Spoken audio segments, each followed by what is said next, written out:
On the morning of August 3rd, 1915, during World War I, a 21-year-old Russian soldier named Vladimir Kotlinski looked out from behind the huge stone walls of Auschwitz Fortress in Poland. Out in front of him, he saw the same landscape he had been looking at for the last 6 months that he had been stationed at this fortress. It was a big, swampy forest that surrounded them on all sides.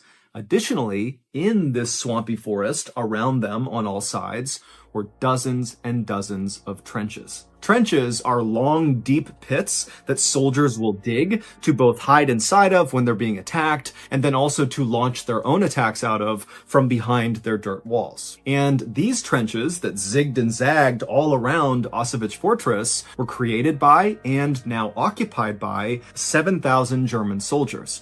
And during World War I, the Russians were fighting the Germans. The Germans really wanted to take Auschwitz Fortress from the Russians. It was in a great strategic position with a railway passing right through it. There was also a river nearby and a main road, meaning whoever owned this fortress was greatly aided in moving critical wartime supplies and troops in a very hotly contested area. But despite the repeated attempts by these 7,000 Germans to take over Auschwitz Fortress over the past 6 months, they had all been repelled by Vladimir and the puny 900-man Russian force inside of the fortress. And so, by that morning, August 3rd, 1915, as Vladimir is looking out from the battlements over the trenches in the marsh down below, it was like both the Russians and the Germans had reached a sort of stalemate, where neither side was trying to attack the other, and neither side was leaving. They were just kind of staying put and doing nothing. In fact, over the last few weeks,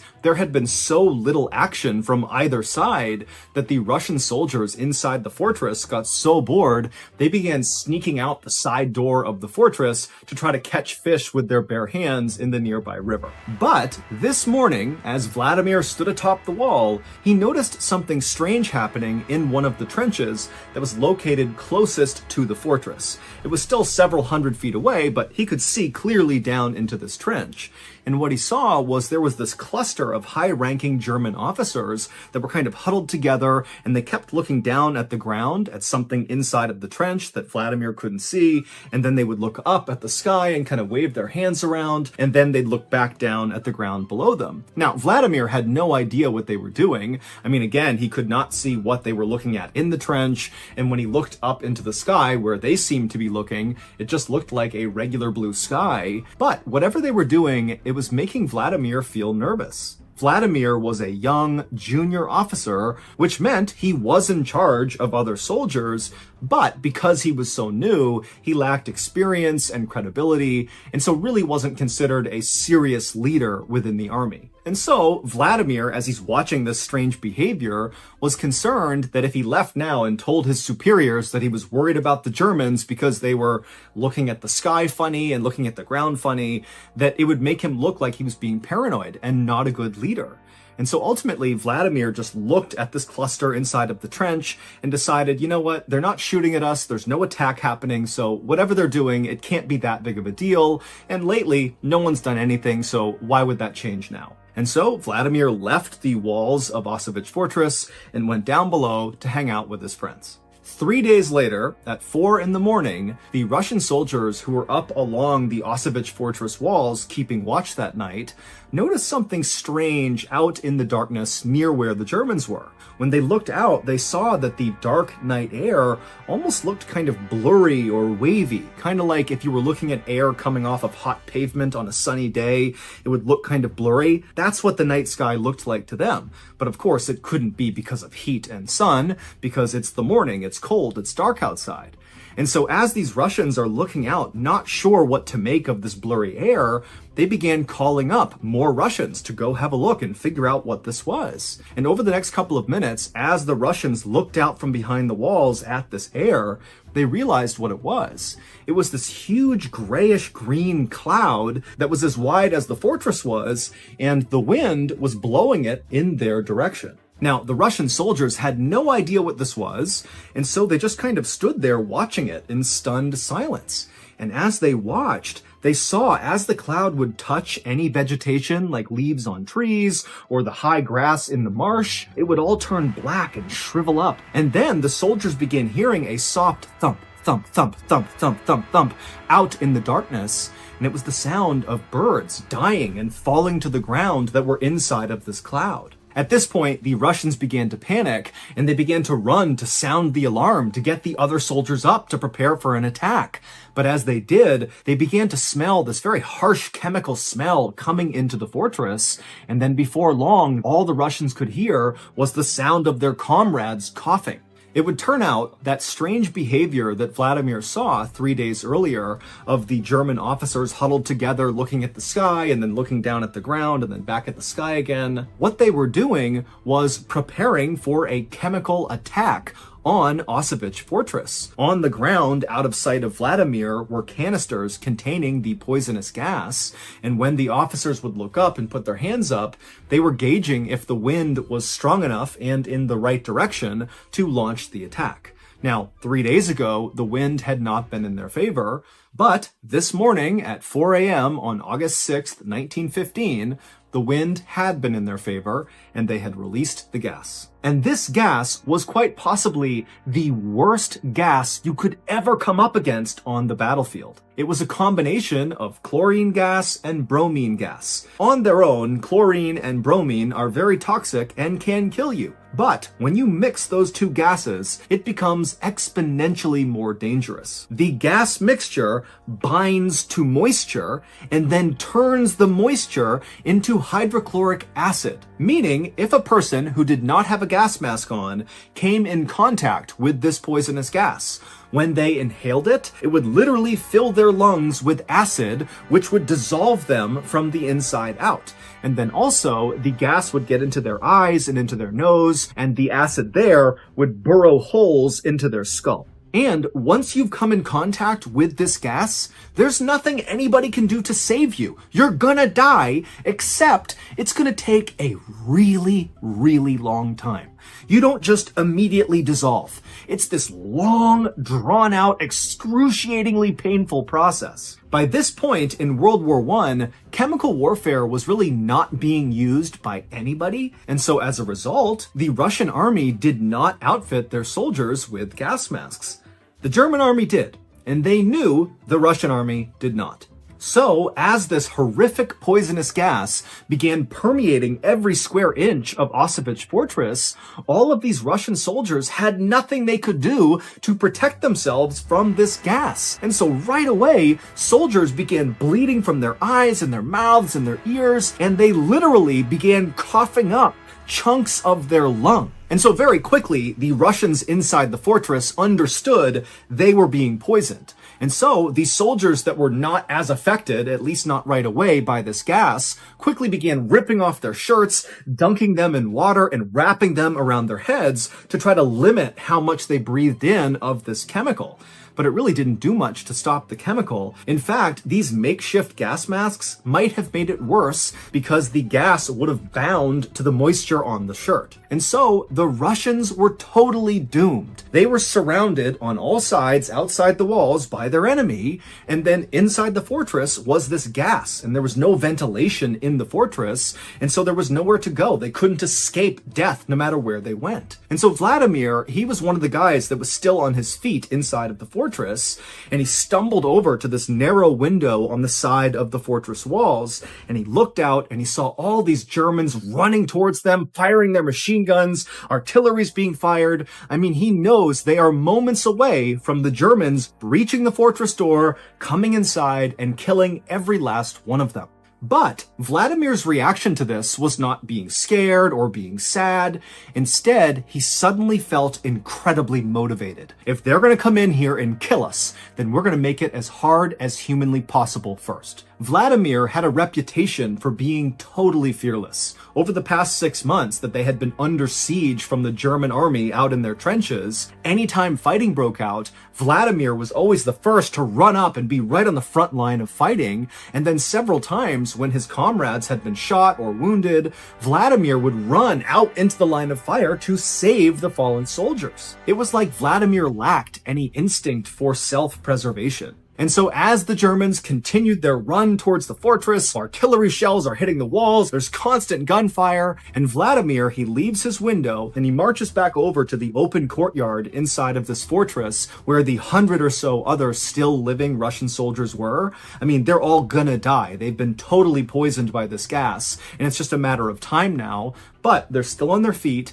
and Vladimir walks over to them, and even though, again, he's pretty junior, he stands up and he says to them, "This is our moment. We are all going to die. But what we do right now will define us." And the way Vladimir said it, he got those 100 soldiers who were on death's door to be so motivated so quickly that they rallied to him. And so as these men are literally bleeding out of their eyes, their mouths, they're coughing up pieces of their lung, Vladimir explained the plan.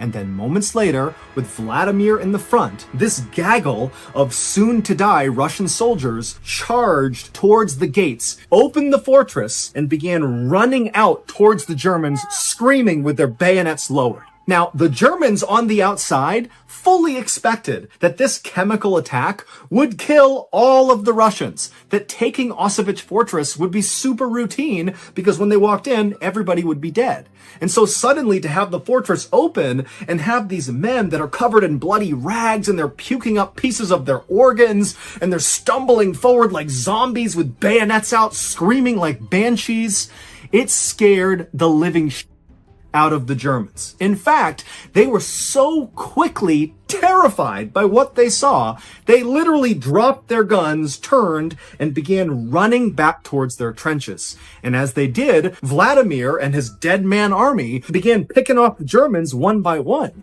And then after Vladimir and the dead man army ran out of ammunition, they just continued staggering forward directly into the thousands of Germans in front of them and began picking up dead German weapons and firing them. And then when they got up to the trenches where these retreating Germans had been so scared they had run into their own barbed wire, and so there's all these retreating Germans stuck on the barbed wire, the Russians just began bayoneting all these men that were stuck. And so at some point, as Vladimir is doing this, a German soldier ran up to him and bayoneted Vladimir right in the stomach. He ran him all the way through until the barrel of the gun was right up against his stomach. And Vladimir apparently looked down at this bayonet, knew he had been completely run through, and he looked up at the German who had just stabbed him, who's still holding the gun, and Vladimir spit blood and lung tissue all over this German's face, and then just began screaming directly at this guy. And so the German was so scared, he just dropped the gun, turned, tried to run, and then Vladimir was back on his gun with the bayonet still in his stomach, shooting at the Germans. The Germans were so completely caught off guard and terrified by Vladimir's dead man army counterattack that even though they outnumbered the Russians 70-1, they failed to take Auschwitz Fortress. The main reason for that was the Germans who had escaped the counterattack and made it back to their trenches. They told the other German soldiers that the Russians had turned into zombies, literally, that they were undead, and so attacking them was pointless. They're already dead. And the Germans were so scared, they refused to leave their trenches again. Once the Russians could tell they had successfully forced a retreat by the German army, Vladimir, who was still alive at this point with a gun still stuck in his gut from the bayonet, he called out to the rest of his soldiers to retreat back to the fortress. And so this handful of Russian soldiers who were about to die, they hobbled their way back inside of their fortress, and then Vladimir gave his final command: destroy the fortress. If we can't have it, nobody can. Every single Russian soldier that came in contact with that poisonous gas died, including Vladimir. When the Germans did eventually take Auschwitz Fortress at a later date, when again, all of the Russians were dead, when the Germans went inside, they realized the fortress had been destroyed and it was no longer strategically valuable. Vladimir would be awarded posthumously Russia's highest military honor. His actions and the actions of the other dying soldiers that fought alongside him are remembered today in stories, songs, and statues all across Russia. Had been destroyed and it was no longer strategically valuable. Vladimir would be awarded posthumously Russia's highest military honor. His actions and the actions of the other dying soldiers that fought alongside him are remembered today in stories, songs, and statues all across Russia. On the evening of March 1st, 2018, 55-year-old Ted Shaughnessy placed a necklace in a glass display case in his high-end jewelry store in Austin, Texas. Ted adjusted his glasses on his face and then leaned in a bit closer, and he saw the lights in the case bounce off the gold and jewels in this necklace, and it was so beautiful, he just smiled. He and his wife Corey had owned this jewelry store for 20 years. Corey had a keen eye for jewelry, so she worked as the appraiser, choosing which pieces to buy and then sell inside of the store, and also determining how much they were worth. And Ted was a great salesman. Ted took pride in the way he displayed the jewelry in the store. He wanted to draw the customers in, and then once they were there, Ted would approach them like they were lifelong friends. Now, part of the reason he did this was just because it was an effective sales tactic. But also, Ted really did love meeting and talking with people who came in to shop off the street. That's actually one of the reasons he'd worked in retail for most of his adult life. Ted locked the display case and walked around the shop, turning off lights and closing things up for the day. Then he set the security alarm, headed out the door, and locked it behind him. Some nights, Ted would stay at the jewelry store long after it had closed to go over the books or to redo the displays. But tonight, he wanted to get home as quickly as he could. He and his wife had plans to spend the entire night doing one of their favorite things, eating a great home-cooked meal together and just relaxing and watching TV. After leaving the store, Ted climbed into his car and headed home. About 25 minutes later, he pulled into his neighborhood and he looked around at all the huge houses with sprawling front yards and swimming pools out back. He found his house, which was just as big as all the others, and he pulled into the long driveway and came to a stop. He got out of the car, walked inside his house through the front door, and the moment he was inside, he was hit with this wonderful smell of something delicious cooking in the kitchen. But before he could even call out to his wife, he heard loud clacking sounds on the hardwood floors as two large dogs bounded through the front room towards him. Ted enthusiastically knelt down and began goofing around with the dogs and asking them how they were doing, like they could answer back. Then he stood back up, and the dogs followed at his heels as Ted made his way through the house, which could feel like walking through a maze for somebody who had never been there. Ted and the dogs got to the kitchen, and Ted saw his wife Corey standing over the stove. Corey turned around, and Ted immediately walked over, put his hands on her waist, and gave her a kiss. Ted helped his wife put some finishing touches on the meal, and then they both got excited about the night ahead of them. They knew a lot of people would find this to be a pretty boring way to spend the night, but Ted and Corey really were never happier than when they were just hanging out together. After the food was finally done cooking, the couple sat down and ate their great meal at the dining room table, while their dogs just stared at them, hoping for some scraps.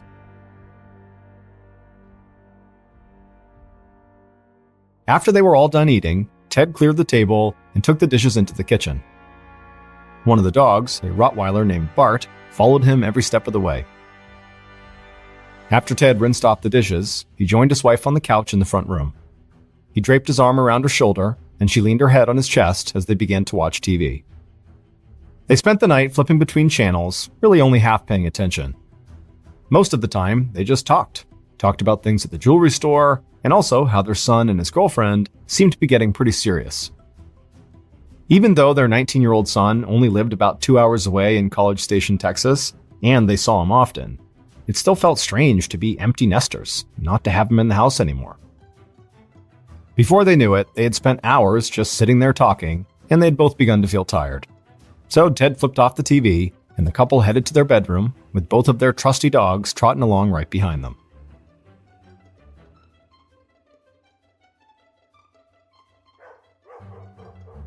A little before 4:45 a.m. on March 2nd, 2018, so several hours after Ted and Corey had gone to bed, they both suddenly woke up to the sound of their dogs barking in their room. Ted flipped on the light on his bedside table, and he and his wife looked over and saw their dogs barking away, standing right by the bedroom door. Ted tried to get them to calm down, but they just kept on barking over and over again. Ted could see his wife looked frightened, and he was feeling a bit freaked out too. The dogs were both really good guard dogs, and they usually only got agitated when they'd heard something. And so Ted slowly got out of bed, opened the drawer on the bedside table, and pulled out a .45 caliber handgun. He checked to make sure it was loaded, and then told his wife to stay in the room. Ted walked over to the door, opened it up, and headed outside.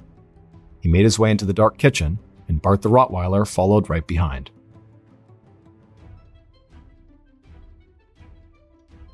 Just a few minutes later, Corey threw open her closet door, jumped inside, and slammed it shut behind her. She crouched down in the corner, trying to make herself as small as possible, and as she sat there panting, out of breath, she clutched her phone in one hand, and in the other hand, she was holding a .357 caliber revolver. She dialed 911 on her phone and pressed it to her ear, and at the same time, she held the gun out in front of her, aimed at the closet door in case anybody approached her. She heard the sound of the emergency operator on the other line, and she said the police needed to get to her house right away.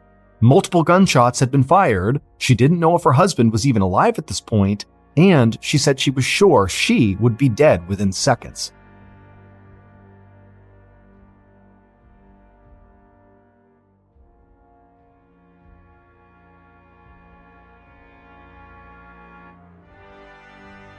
"15 minutes later, so just after 5 a.m., Travis County homicide detectives James Moore and Paul Salo headed up the long walkway toward Ted and Corey's front door. By this point, crime scene tape had already been stretched across the large property, several uniformed police officers stood on the lawn, and 2 officers stood near the front door with Corey, who was there in her nightgown, sobbing. Detectives Moore and Salo introduced themselves to Corey and told her they'd be back to her shortly. Then they put on their gloves and headed inside of her house. Just standing in the front room, both detectives got a sense of how big this house was, and how many different hallways and paths there were to take. They made their way through the front room and walked into the kitchen, where a team of forensics officers were already searching for evidence. On the floor, sprawled out under the kitchen table, the detectives saw Ted Shaughnessy's body. Blood covered his face and his chest. But the detectives also saw something that completely threw them off. Because in the call they got, they'd already been told about Ted being deceased. But they didn't expect to also see his pet dog lying right there with him. Bart, the Rottweiler, had clearly been shot and killed, laying just a few feet in front of Ted, like he'd been trying to maybe protect him. One of the forensics officers joined Detectives Moore and Salo and pointed out multiple bullet casings littering the kitchen floor. In fact, there were so many casings that the detectives thought it looked like a massive shootout had taken place right there in the kitchen. The detectives walked over to the kitchen table and knelt down by Ted's body. Near his outstretched hand, they saw a .45 caliber handgun. Moore checked the magazine and saw it was full, so it appeared like Ted had not fired a single shot from his weapon. However, Moore asked the forensics officer if there was any chance that Ted maybe did fire off some shots and actually emptied out a magazine and then reloaded. And then once it was reloaded, maybe he didn't fire again, giving the impression he had not shot at all. Now, Moore didn't think this was likely, but he just wanted to be sure. The forensics officer told him they were still looking at everything, but so far, none of the casings they'd found matched the caliber of Ted's gun. So very likely Ted did not fire a single shot. After spending some time searching the kitchen and also studying Ted's wounds, Moore and Salo began to make their way through the rest of the house. They found a home security system that was not armed, and they didn't find any evidence of forced entry at the front, back, or side doors. They thought maybe whoever had killed Ted had been invited inside the home, or at the very least had a key. However, as soon as they stepped into one of the bedrooms, they immediately began to rethink that theory. Based on the way the room was decorated, it appeared to belong to a young man. But more importantly, when they looked inside this room, they could see that one of the windows was open, and the window screen had been removed and dropped down onto the ground just outside. Moore and Salo went back to the kitchen and told the forensics officers what they just found. And as members of the forensics team headed to that bedroom, the detectives made their way to the front of the house and walked outside. They saw Ted's wife, Corey, still standing with the 2 officers. They approached her and gently asked if she was up to answering a few questions. Corey wiped some tears away from her face, but then nodded and said she was. And so Detective Salo asked her if she could just walk them through what had happened that morning. Corey said that she and her husband had woken up sometime around 4:45 a.m. when they heard their dogs barking. Ted had grabbed his gun and walked out with one of the dogs, while she had stayed back in the bedroom with the other dog. But then she said she heard gunshots coming from the kitchen, so she grabbed her own gun and ran out of the bedroom. She could hear her husband screaming, but there was also this bright light shining directly at her, making it really hard to see. All she could see were shadows moving around in front of her. But then she saw one of these shadows fire a gun and kill one of their dogs, and so instinctively she raised her own gun and unloaded her weapon, trying to hit the shadow. Detective Salo asked her what kind of weapon she had, and Corey said she had a .357 revolver. Salo and Moore looked at each other, but didn't say anything. Corey had just admitted she fired her weapon inside the house, and they've just found her husband dead from gunshots. So either she was lying and was making this whole thing up about shadows to cover up her part in the crime, or this really happened. Detective Moore asked Corey if one of the bedrooms in the house belonged to a young man. Corey said they must mean her son's room. She said she still had his room, but he was 19 years old now and lived a couple of hours away with his girlfriend. And she'd already asked an officer to call them right after police had arrived, and they were on their way right now. Detective Salo asked Corey if she could give any description of the person she'd fired her gun at, even though it was dark and shadowy. Corey shook her head and said no. She figured it was just a burglar. After all, she and Ted were well known in the area for their jewelry store and for having made a good amount of money. And so they knew they were a target for robbery. After this, Salo and Moore stepped away from Corey and headed back inside the house. And already they were starting to question some of Corey's answers. Like most spouses in murder cases, Corey was immediately considered a suspect, and the fact that her weapon had been fired in the house only made her a stronger one. On top of that, when she called 911, she said she was hiding in the closet, and she was sure whoever was inside her house was coming for her. But when the police had arrived and done a sweep of the house, nobody was there. Finally, Corey had just claimed that she thought this was all a robbery gone bad. However, the detectives had walked through the house and seen stacks of cash, high-end jewelry, and expensive electronics just laying out, untouched. And Corey and Ted's safe did not look like anyone had even tried to break into it. So why would a robber leave without taking a single thing of value? Still, the son's bedroom window had been opened. And so if Corey had done that to try to stage things to make it look like a break-in and robbery, she didn't do anything else to the house to back that up. The detectives talked this over as they went back to the son's bedroom. And when they walked in, one of the forensics officers had a smile on his face. And he said they had just pulled a really clear fingerprint off the outside of the window. So they hoped that would lead them right to the person who had climbed in. And as Moore and Salo stood there, something began to hit them. If somebody did really break into the house through this window, climb into this bedroom, and then make their way all the way to the kitchen, they would almost have to have some previous knowledge of the layout of this place. Because even with all the lights on, this was not an easy house to navigate. It was massive and basically like a big labyrinth. So now, the detectives felt almost convinced that even if Ted's wife was not involved, somebody who Ted knew and who had very likely been to this particular house many times must have been his killer.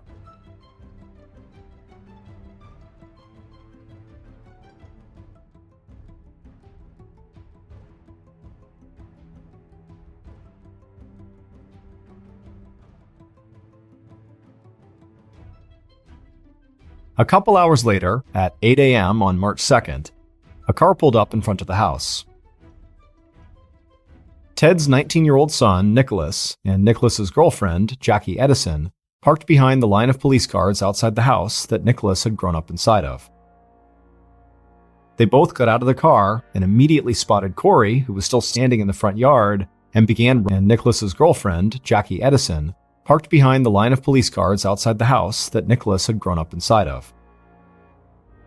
They both got out of the car and immediately spotted Corey, who was still standing in the front yard, and began running towards her. An officer stopped them, but when they said who they were, he let them by. A moment later, Nicholas and Jackie were hugging Corey, and all three of them just stood there crying. Inside the house, detectives Moore and Salo got word that Ted's son had just arrived. So they quickly went outside and found Nicholas and Jackie still standing with Corey. The detectives apologized for interrupting, but they asked Nicholas if they could talk to him for a few minutes. Nicholas said of course, and then followed the detectives across the yard to a spot where they'd be able to talk without anybody else hearing. Moore started off by asking Nicholas where he'd been around 4:45 a.m. that morning, the time the 911 call had come in, and Nicholas said that he and his girlfriend were asleep at their place in College Station. Jackie was a student at Texas A&M down there, and Nicholas worked trading stocks as a day trader. Moore took down a few notes and then asked Nicholas if there was anyone he could think of who had a problem with his father and might have wanted to do this. But Nicholas shook his head and said basically everybody who knew his parents loved them. Moore asked if there was anything at all about Nicholas's dad that he could think of that could maybe help them, even if it was really small. Nicholas thought about it for a few seconds, and then suddenly his eyes went wide, like he just remembered something. He said there was one thing that could be important, but it was a really weird situation. When he'd still been living at home, his next-door neighbor had come to him and said she thought that her husband was cheating on her. This neighbor knew Nicholas was pretty good with technology, so she'd asked if there was any way he could track her husband or something, and she told him she would pay him for his services. Nicholas had felt strange getting involved in something like this, but his next-door neighbor was a nice woman and a good friend of his mother's, so he had helped her. He had put a tracker on her husband's car and followed him one night to another woman's house, and it became clear pretty quickly that the man was cheating on his wife. Now, Nicholas got a worried look on his face. He'd always assumed the husband never knew he was involved in helping the wife catch him cheating. But if this man had found out it was him, he might have wanted revenge, and his dad might be dead because of it. After that, the detectives told Nicholas he could go rejoin his mother. After he had walked off, the two men just looked at each other and shook their heads in disbelief. That was a really weird story. Neither of them had ever run into a teenager who had acted like a private investigator to catch a cheating husband. It almost sounded made up, or like something the kid might have watched on TV. But regardless, it was a good lead. After Moore and Salo finished up their initial work at Ted and Corey's house, they walked next door to the neighbor's house. They knocked on the front door and a woman answered, and quickly she invited them inside. They all sat down at her kitchen table, and the detectives didn't waste any time. They needed to know if Nicholas's wild story about trailing this woman's husband was true. The woman looked a little embarrassed, but she said Nicholas was telling the truth. She felt bad for dragging a teenager into her marital problems, but she had been desperate. Detective Moore leaned in and told her he did not need all the details about her marriage, but he needed to know one thing. It was extremely important. Had she ever told her husband about Nicholas's involvement in all of this? The woman didn't hesitate. She said no way would she ever do that. Her husband, who had since moved away and was soon to be her ex-husband, had no idea at all about Nicholas. And as she was talking, the reason for this line of questioning finally dawned on her. And she stopped and just said her husband might have cheated on her, but there was no way he would have ever attacked Ted or anybody else like that. The detectives left the house not long after that and headed back to the station. Despite what the woman said about her husband, they knew they still had to track him down and get more information directly from him. In the days following the murder, while members of their investigative team followed up on the neighbor's husband, Moore and Salo contacted Ted's closest friends to see what else they could learn about him. But not much new came from that. Everybody seemed to like Ted, and nobody could understand who would do this unless it was a robbery. Now, while the detectives still were not convinced Ted's death was the result of a robbery gone wrong, they did start to look more into the jewelry store to see if maybe somebody had been staking the place out and following Ted home. However, they got a phone call from Ted's son, Nicholas, that caused them to quickly change the direction of their investigation. Nicholas was aware that his bedroom window had been found open on the night his father was killed, and he said he just couldn't stop thinking about it, and in fact, there was something he felt like he needed to share with the detectives. He told them when he was younger, he would use his bedroom window to sneak out of the house and then get back inside without his parents knowing. It was just stupid teenager stuff, nothing serious, but he did it so often that he made a habit of just keeping that window unlocked. Now he realized that particular window might have been left unlocked even after he had moved out. But what Nicholas said was really weighing on him was that there was only really one other person who knew he did this with his window, and that was his friend Spencer Patterson. because he and Spencer had crept out of that window a bunch of times together when Spencer had slept over. Detective Salo asked Nicholas if the reason he was so worried was because maybe Spencer had some reason to come after Nicholas now? Like had they had a bad fight or something? Nicholas said no, but he said Spencer would have gone to their house and potentially used that window to get in there and get his parents' money and jewels. Nicholas said Spencer had not really grown up with money of his own, and he'd always been kind of jealous of how wealthy Nicholas's family was. And there was more. Spencer not only knew about the bedroom window, he also knew exactly where to find Nicholas's parents' safe.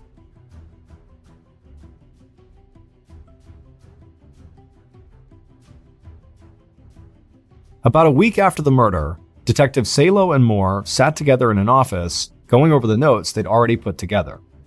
And even though their investigation was still relatively new, they felt like they had some promising leads.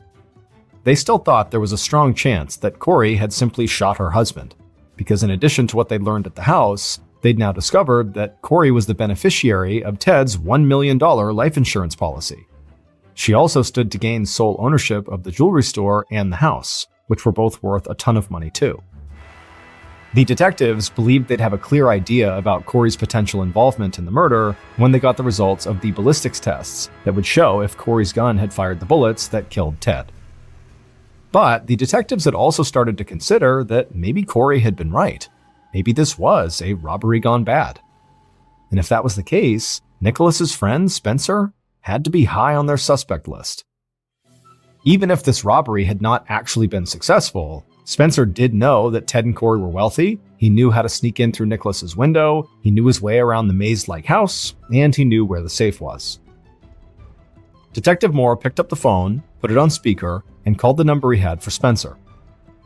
Spencer picked up, and Moore quickly introduced himself and then immediately launched into a series of questions. The detectives learned that Spencer had gone over to Ted and Corey's house for dinner about a month ago when Nicholas had been visiting. And they said that they had treated him like he was one of the family, just like they'd done since he was a kid.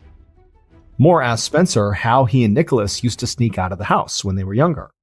And Spencer talked about using the bedroom window, just like Nicholas had said. While the detectives talked to Spencer, they kept getting the feeling like he was holding something back.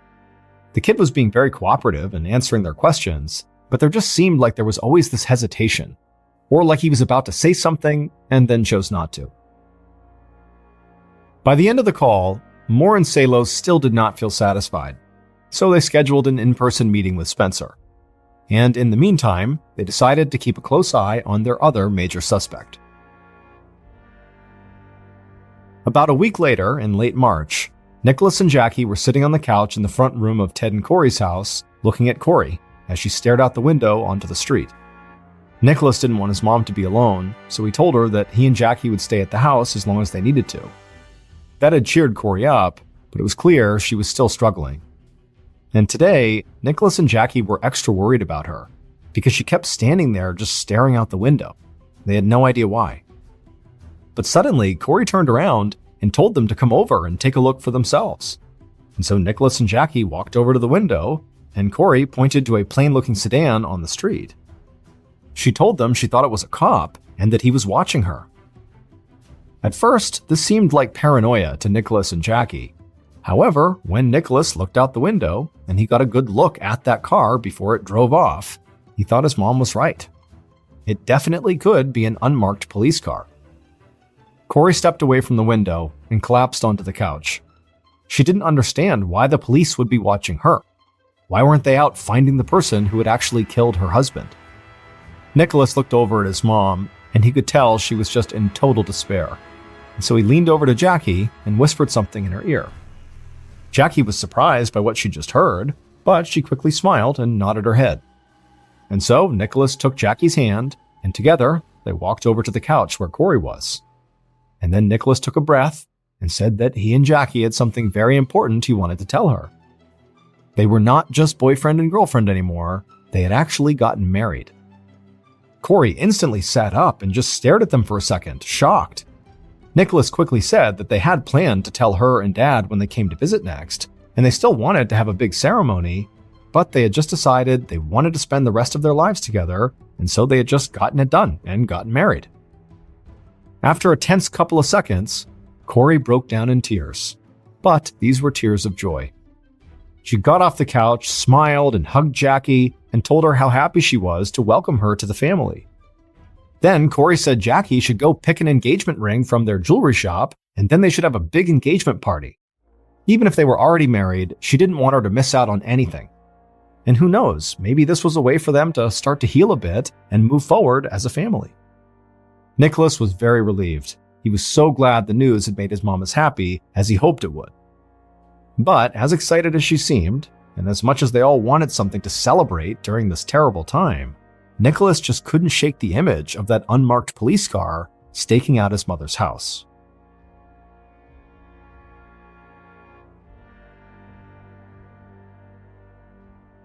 Over the following weeks, the investigative team continued to dig into the Shaughnessy's financial records, and they also did keep eyes on Corey's house. While that was going on, Detectives Moore and Salo met in person with Nicholas's friend Spencer. And somehow, being face-to-face with him made them feel even more like he was hiding something. And it was strange, because on the surface, Spencer seemed cooperative and like he wanted to help. But there was just something about the way this kid spoke that convinced Moore and Salo that they couldn't fully trust him. So, after meeting with Spencer at the station, the detectives secured warrants to search Spencer's house and his car. Now, the search of the house didn't turn up anything out of the ordinary. However, when they went through Spencer's car, they found a .380 caliber gun. Spencer had never mentioned having this gun, which seemed a little odd since he knew he was being investigated for a shooting. The detectives thought if he had wanted to clear himself, he wouldn't try to hide the fact that he owned a gun. And within days, this new piece of evidence looked a lot more damning, because when ballistics reports came back, they showed that some of the bullets fired at the crime scene came from a .357, which matched Corey's gun, and some of the others came from a .380, just like Spencer's. About a month after Ted's murder, Detectives Moore and Salo believed they had Ted's killer in their sights. They collected more financial records and cell phone data to try to tie up any loose ends, and then they brought Spencer into the station for one last interview. Spencer sat down at a small table across from Salo and Moore in a brightly lit, cramped room. He'd always seemed a bit nervous to the detectives, but today, he looked like he was carrying the weight of the world on his shoulders. But despite that, Moore and Salo didn't go on the attack. Spencer was young, and he was nervous and scared. So, Moore tried to put him at ease. He told him they thought they knew what happened on the morning Ted died. They just needed Spencer to help them fill in the blanks. And before Spencer could even begin to talk, the detectives confronted him with all the evidence they had in the case. And so they told him there really wasn't any point trying to hide anything anymore. After a very tense minute, Spencer looked across the table at the detectives and then told them everything he knew. Following that interview, it would take Moore and Salo several more weeks to nail everything down. But in May of 2018, 2 months after Ted's murder, they knew exactly what had happened and who had fired the shots that killed Ted Shaughnessy.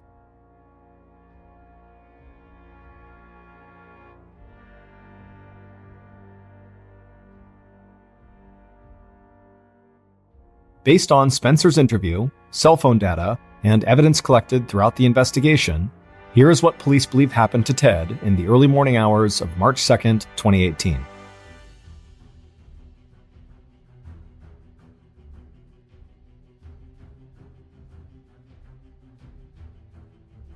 On that morning, the killers crept through the dark house, led only by the light shining from one of their phones. They each held a gun in their hands, and they tried to move as slowly and quietly as possible. But when they made it to the kitchen and turned towards the main bedroom, they heard dogs start barking. The killers froze, not sure what to do. One of the dogs sounded really aggressive.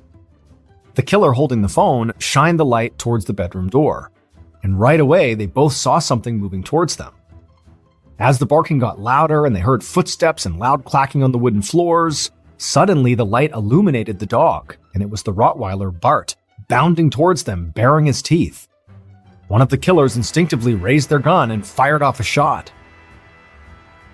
The dog squealed and fell to the kitchen floor. Ted screamed and ran into the kitchen after the dog. He raised his gun, But before he could get a shot off, now both killers started firing. The sound of gunshots crashed through the house as bullets hit Ted in the back, the thigh, and the head. Ted collapsed to the floor under the kitchen table, dead. The killers began shouting at each other, starting to panic. This had not gone the way it was supposed to.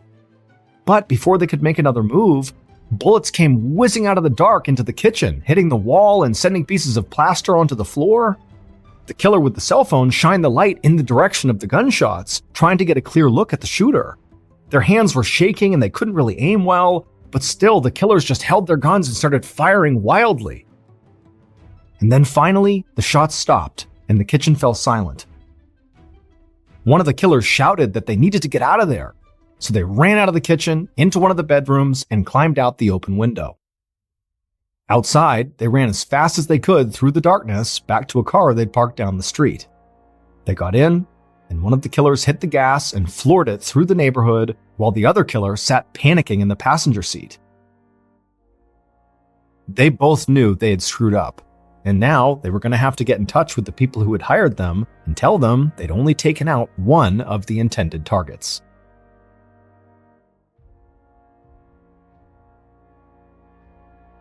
The killers were two men who had no connection to Ted. However, the two people who hired these men were Ted's own son, Nicholas, and the woman Nicholas had secretly married, Jackie Edison. Nicholas knew if both of his parents were dead, he would inherit their store and their house and benefit from their life insurance policies, all of which would have made him a multimillionaire. And Nicholas really wanted that money, because he had gone into quite a bit of debt from playing the stock market as a day trader. So, with Jackie's help, he found two hitmen and offered to pay them a lot of money to kill both Ted and Corey and to make it look like a robbery. Nicholas told the hitmen about his bedroom window and gave them a complete layout of the house. But on the night of the murder, the hitmen did not imagine they would find themselves in a full-fledged shootout, so when Corey started firing off her .357 at them, the whole plan fell apart. And so when Corey rushed back to her closet to call 911, instead of the hitmen going after her and killing her, they just ran out of the house and didn't even attempt to make it look like a robbery. And then a few hours later, when Nicholas and Jackie arrived at the house, they knew their plan had not worked. So they tried to play the perfect son and daughter-in-law.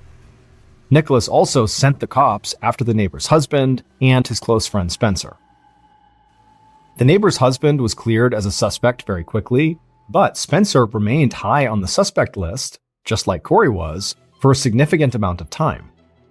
However, when ballistics tests came back, they confirmed that none of the bullets fired from Corey's gun had actually struck Ted, and that the gun that was found in Spencer's car had not been used in the murder. And that fingerprint that had been found on the bedroom window did not match Spencer's. In fact, it just turned out to be an old print from when the window had been manufactured. So the detectives no longer believed Spencer committed the murder, and the more they talked to Spencer, the more they realized he wasn't hiding something to protect himself. He was hiding something to protect his best friend, Nicholas. But in his final meeting with police, Spencer would admit that Nicholas had talked to him on several occasions about wanting to murder his parents and hiring hitmen to do it. And after this, when police dug deeper into Nicholas's phone records, they found a couple of things that sealed the case. Nicholas, being the family member who was the most tech-savvy, set up an app on his phone that enabled him to control the alarm system on his parents' house. And the second discovery, and the far more damning one, was a series of text messages between Nicholas and Jackie in which the two of them were clearly arranging a murder for hire. Nicholas and both shooters were sentenced to 35 years in prison. Jackie cut a plea deal and received 10 years of probation, but with one very specific caveat. She had to spend 2 nights in jail every year on the anniversary of Ted's murder. This episode is called 99th Percentile. In early 2014, June Myers settled back on the exam table, adjusting the paper gown around her increasingly round belly. June was 26 weeks pregnant, and because she was 43 years old, her pregnancy was considered high risk for both the mother and her unborn child. She and her husband Philip had gone through a few unsuccessful pregnancies, but even though everything seemed to be going all right with this one, June was still nervous. The doctor told her it was just a matter of numbers. Any woman 35 years or older has an increased risk of miscarriage, genetic disorders, and pregnancy complications such as premature delivery. So June had diligently attended regular appointments with her medical team to make sure she and the baby were okay. Thankfully, so far the only problem June had experienced was high blood sugar, and that was something she could manage with medication. She prayed that her luck would hold, and that today would be just another routine checkup, and another chance to peek at their baby, a little girl. As the ultrasound technician squeezed some cold gel onto June's belly, she felt goosebumps break out on her arms. Philip took her hand and squeezed it, and then nodded his head towards the computer screen. There was their baby, her tiny features displayed in black and white while they listened to her rapid, echoey heartbeat on the monitor. The sight of this made June forget all about feeling cold as she focused on her perfect daughter. But then June noticed the technician was frowning. The technician adjusted the ultrasound wand on June's abdomen to get a better look, and then tapped out a few keystrokes on the computer next to her. Then she stood up and excused herself, telling June and Philip she needed to check something with the doctor. While they waited, June could not help but feel totally anxious, thinking something was wrong. And then a minute later, when the doctor walked through the door, June just blurted out, "What is it? What's wrong?" The doctor pulled up one of the ultrasound images on the screen, showing the baby's head. Then the doctor traced her finger along a thick white line that ran straight down the middle of their baby's brain. Typically, she explained, when a fetus is developing in the womb, there is a small bubble in the middle of this line. Doctors look for this bubble because it's considered a general indicator of normal brain development. June searched the long, unbroken line that her doctor was pointing to, feeling dazed. She couldn't see a bubble. The doctor continued in a measured tone. This scan could be nothing, but it could also indicate an abnormality in their baby's brain development. However, the doctor said there was only so much they could see on an ultrasound. She needed to run a fetal MRI scan for a complete detailed picture of their child's brain. They could do the test as soon as the next day. June nodded weakly as Philip put an arm around her. The doctor hit a few more keystrokes, and the computer spit out the small rectangular ultrasound picture of their baby in profile. She handed the pictures to June with a reassuring smile. She told June it was all just a precaution and not to worry until they had all the information. June smiled back and nodded, but in her head, she was not feeling so sure.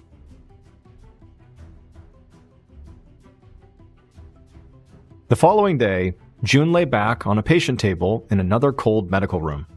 A technician's voice squawked through the speaker. They were ready to begin. June heard a mechanical whirring as the table she was lying on gradually slid her inside a giant MRI machine. The voice came on again and reminded her to lay as still as possible so they could get a clear image. But June's heart was pounding, shaking her entire chest. She was so worried about her child. The voice came on again and reassured her that plenty of people feel uncomfortable being enclosed in the machine, but if she could just stay calm, focus on slow, steady breaths, they'd get her out as soon as they could. Then, the MRI was suddenly alive with sound, a series of insistent metallic buzzing and heavy rhythmic thunks. But June's anxiety had nothing to do with the claustrophobia, or even the test itself, really. She wanted to have this MRI. She was just terrified of the results. The next 30 minutes would likely dictate her baby's future. But in between the waves of dread, June felt a small kick coming from inside her belly, and then another, just a bit harder. She had no idea what was going on in there, but June knew that her daughter was sending her a message. Until a definitive test said otherwise, June was going to assume that her baby was happy and healthy.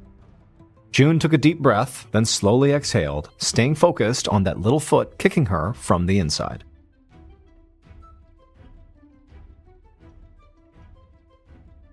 Two days after the MRI, June and her husband Philip sat in the doctor's office waiting for the image results.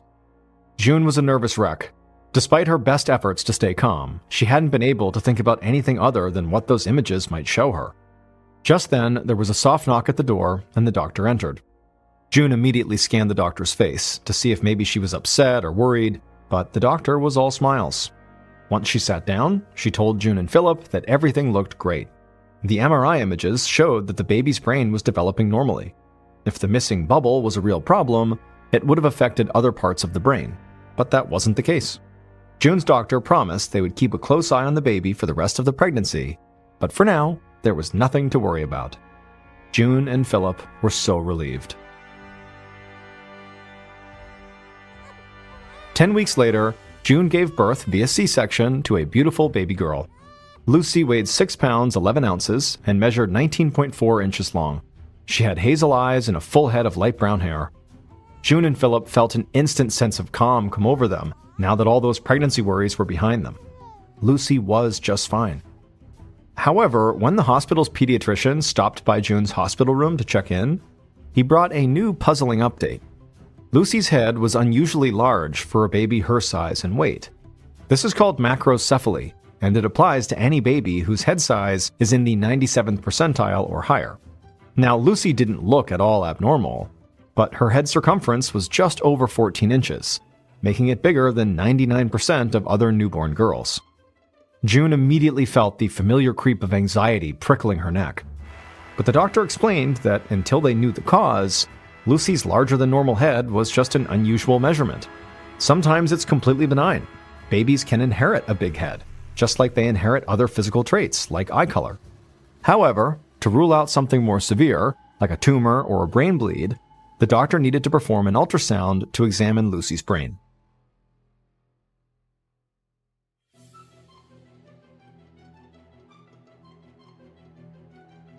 The following morning, June held her breath as a nurse wheeled the bassinet out of the room, taking Lucy to her imaging appointment.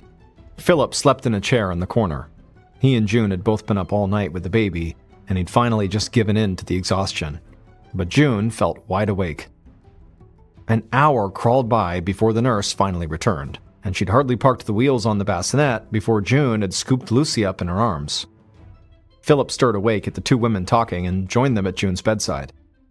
A few minutes later, there was a knock at the door, and the obstetrician poked his head in the room, and he was smiling. He gave the chart another quick glance and confirmed that the ultrasound ruled out any abnormalities. Lucy's macrocephaly was benign, which meant somewhere in Philip and June's gene pool, there was a relative with a large head circumference, a trait that had clearly been passed down to their daughter. The doctor would monitor it over the next few months, but otherwise, they could all go home tomorrow with a clean bill of health. 6 months later, June held Lucy on her lap in another doctor's office, while an ophthalmologist, or eye doctor, performed an exam on Lucy. Lucy squirmed away from the bright light shining in her face, and she cried in irritation.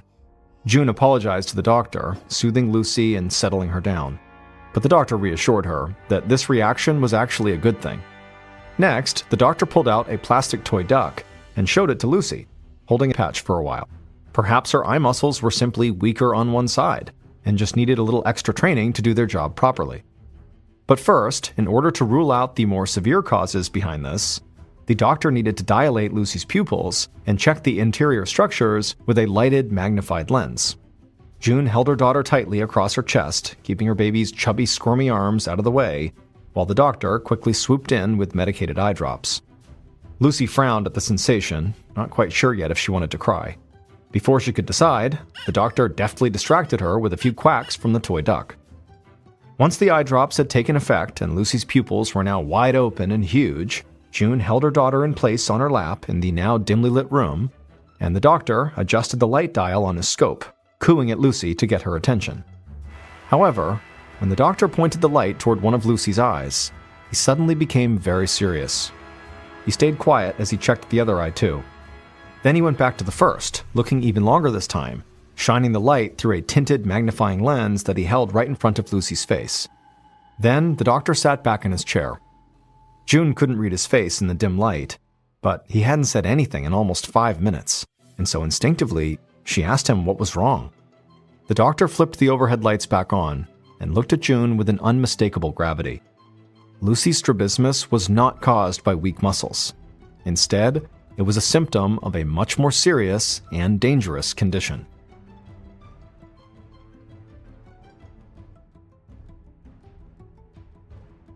A few days later, June and Philip sat at a conference table in one of the hospital's meeting rooms.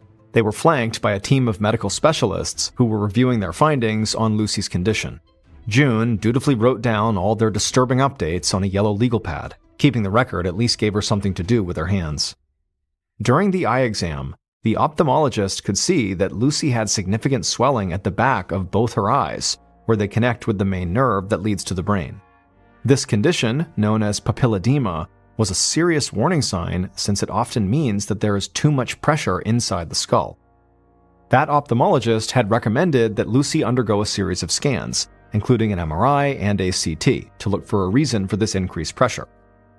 Now, another doctor called up the results of those scans on his computer, and he projected an enormous image of Lucy's eye up on a monitor. He explained to June and Philip that these images showed that Lucy had too much cerebrospinal fluid in her brain, a condition called hydrocephalus. The doctor admitted to the parents that what they had been told before about Lucy's head was wrong. She did not inherit a big head from a distant relative. The pressure from the extra fluid had made her head grow larger than normal, and unfortunately, the pressure affected more than just Lucy's head size. The fluid in her skull was slowly crushing Lucy's brain. Left untreated, this increased intracranial pressure could lead to strokes, seizures, and brain damage in the coming years. If enough pressure built up, it could be fatal. The doctors wanted to place a tube, known as a shunt, in Lucy's skull that would allow the excess fluid to drain, relieving the pressure inside of her skull. Once that happened, her head would likely get smaller, and her risk of brain damage would plummet. In addition, relieving the pressure in her skull would also resolve her eye problems. The doctor told June that inserting this shunt was a short and simple operation, but still, June hated the thought of making Lucy undergo brain surgery. However, she didn't see any other options. She couldn't bear the thought of losing her only child. And so she and Philip asked the doctors to schedule this procedure as soon as possible.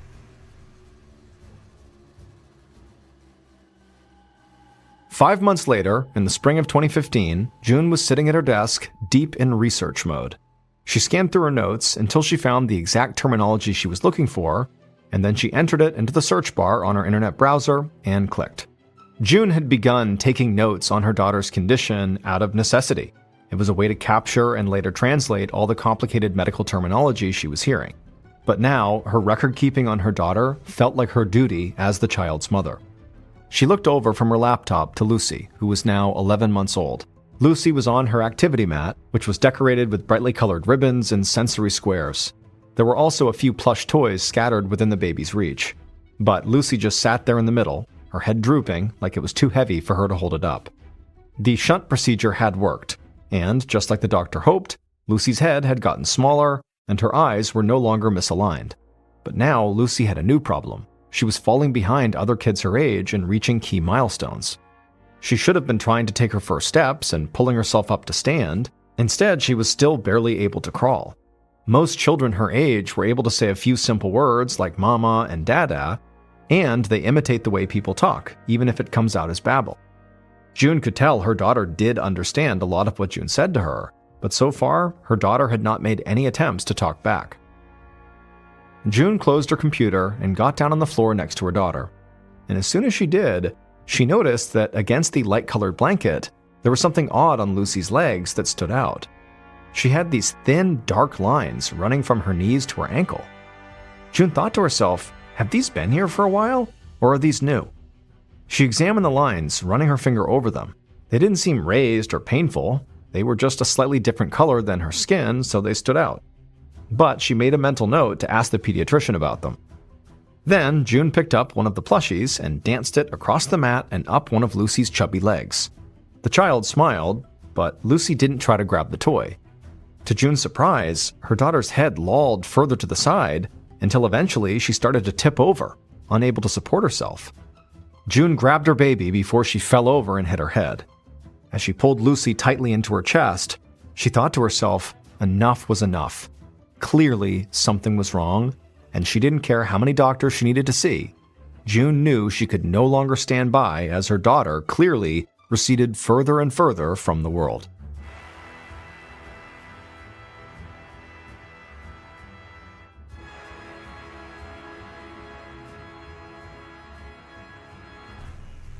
Two months later, June checked in with the front desk at a pediatric neurology clinic. Lucy was now 13 months old, and she was scheduled for an electroencephalogram, or EEG, to measure her brain activity.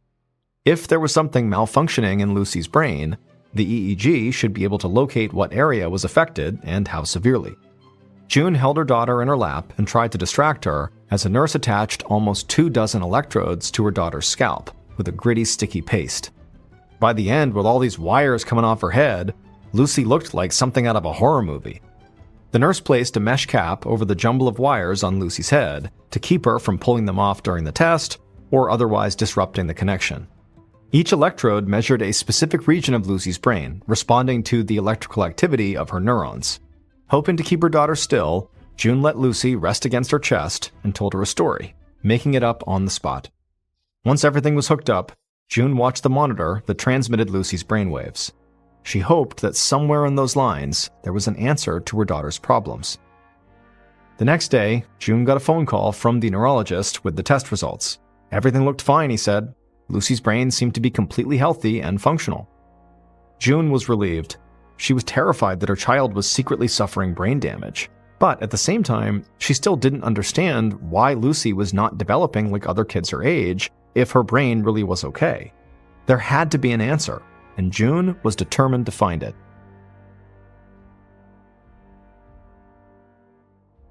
A year and a half later, in late 2016, June sat inside the neurologist's office, trying to hold back her disappointment.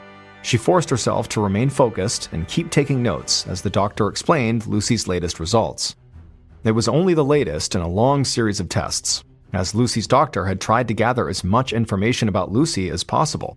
She'd taken x-rays of every bone in Lucy's body, hoping to find some physical abnormalities, like a protruding forehead or low muscle tone, that could be a symptom of a bone disease.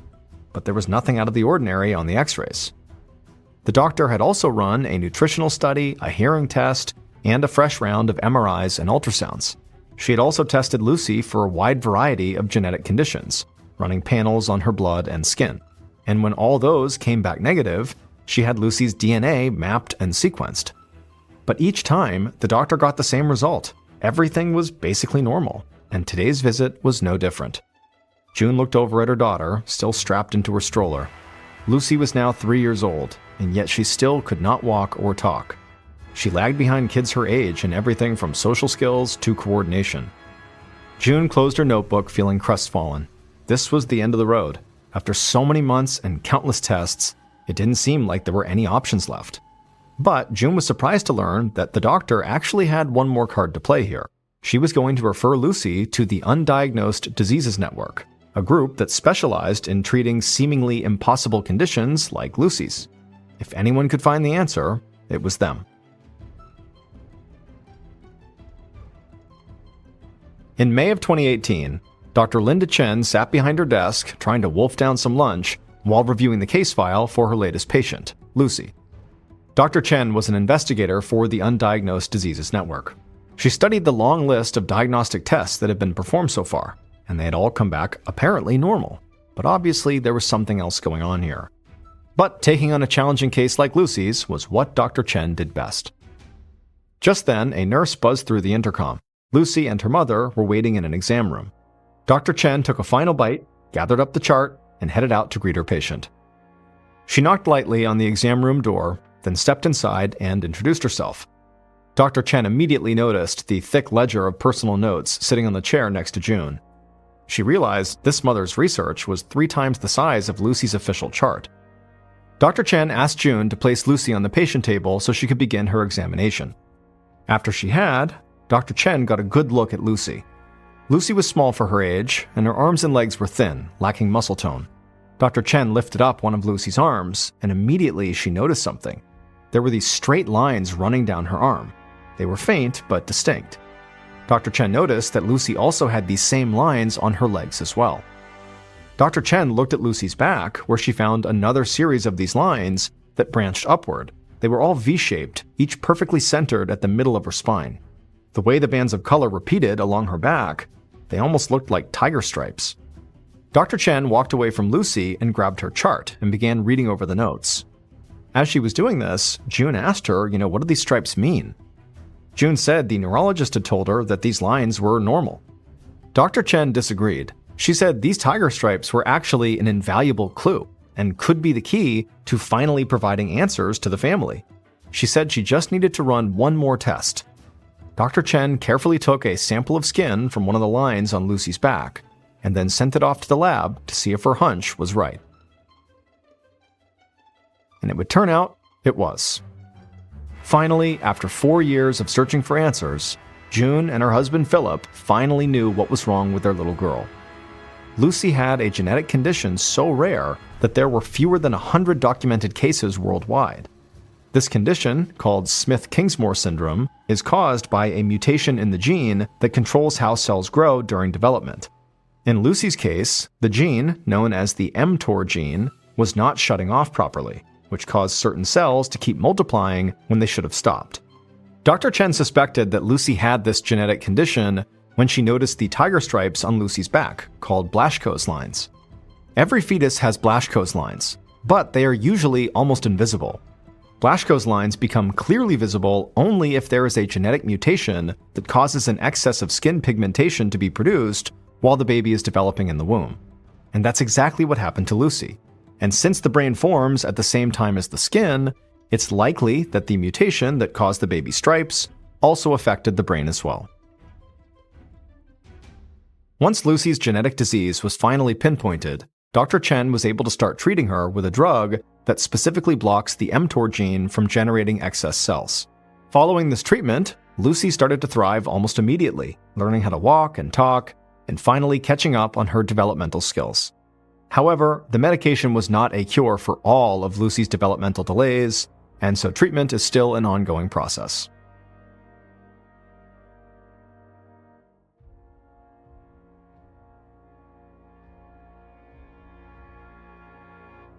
By the beginning of 2016, everybody who lived in apartment building number 12 on Shanxi Road in the big Chinese city of Xi'an knew to stay away from the woman who lived at the end of the hall on the 15th floor. Now, they didn't know much about this woman, but what they did know about her was totally bizarre and kind of alarming. The woman, whose family name was Wu, but nobody actually knew this woman's individual name, was 43 years old and she lived alone. And from what residents could tell, nobody ever came to visit her and she almost never left her apartment. But oftentimes, residents on the 15th floor could hear this woman talking to her. Following this first attack, the woman on the 15th floor would routinely barge out of her apartment and chase down young women and teenage girls that were walking past her door. Now, this woman never actually hurt anyone that she chased down and even reached in time. She just kind of scared them. And so as a result, the residents of this apartment building, including the women and young girls who had been attacked by this woman, their reaction to this was not anger or resentment or, some desire to go call the police and have this woman arrested. Instead, the residents of this building just kind of felt bad for this woman. It seemed very obvious that she was mentally unwell and probably very lonely. And so they kind of collectively decided to not call the police and instead just kind of ignore her. But sometime in early February, this woman's random attacks on young women and girls just kind of stopped. And at first, residents, especially of the 15th floor of this apartment building, were just relieved because all of a sudden you could walk down that hallway in peace again. But by the end of February, it dawned on people who lived in this apartment building that not only had this woman stopped her random attacks, but also now they couldn't even hear her inside of her apartment talking to herself because that was something people always heard, and now her apartment was totally silent. And so pretty quickly, people became kind of worried about this woman, but nobody was willing to go knock on her door and actually make sure she was okay, because again, this woman was viewed as being kind of dangerous. I mean, she was literally jumping out of her apartment and attacking random passerbys. And so people just continued to keep their distance from this woman. And so as people did that, they began to tell themselves that, probably she just moved out without anybody noticing, and that's why she's gone quiet. But it would turn out that was not the case. Right around the time the woman on the 15th floor stopped her attacks and went silent, sometime in early February, an elevator inside of this apartment building broke down between floors 11 and 10. And so a maintenance crew was called out to fix the elevator, but when they got there, they realized they didn't have the supplies or the manpower to actually make the fix, and so a decision was made to just cut the power to this individual elevator car, and then the work crew said they'd come back in about a month when they had the right supplies and people. And sure enough, a month later, this crew came back with what they needed, and they were able to lower the broken elevator car down to floor 10, and then they opened up the doors, and they were absolutely horrified at what they saw inside of that car. It's believed that shortly after this woman on the 15th floor had one of her outbreaks and chased someone down the hall, she got into the elevator and began traveling down.